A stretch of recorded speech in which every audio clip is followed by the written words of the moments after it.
التكريت الشفيدي ديام شاين محافظة بصينة محافظة مقابلها ونكازل محافظة وحي الزهور بصينين ومنطقة كلمة صاندن التكريت تقريبا حفتي ودش صدى نكا تكريت يا دستمدا كفرقة ذهبية دستمدا نكا تكريت نكا مستعدين جيو وتحاضرين هر واجب دي هبيت التكريت دامت دو كوبرو كيف شبه قال موقع دي ورقدين نكا رئيس وزراء دكتور عبادي هاد زيارة مكر المحافظات تكريت بس مع الأسف محافظة صوتية وبيناتها من ملغوم كرينة هێشتا مەترسی و شەڕ و تەقەی لابەلانە ناو شارەکە ماوە. سەربازانی فڕقەی ئاڵتۆنیش پشوویەکیان لە ناو تکرید نەداوە. خۆیان بۆ شەڕی گرتنەوەی پارێزگای ئەنبار و شاری مووسڵ ئامادە دەکەن.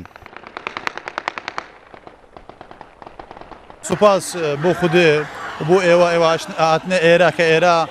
جێکی زۆر خەتەرە ئێوە هاتنە ئێرە و ئێرە ئێستا ڕزگار بووە لە دەستی تیرۆریستی داعش ئێستا حافظی سەلاح الدینە ئێرە هاتە ڕزگارکردن بە کاملی و ڕیسالەی من ئەوەیە بۆ ئەهلێ میسڵ ئەم بە زووترین وەخت دەگەینە میسڵ و بێ خەسارە و بە معنەویاتێکی زۆر بلند ئێمە دی هەموو ڕزگارکەین ئینشاءالله.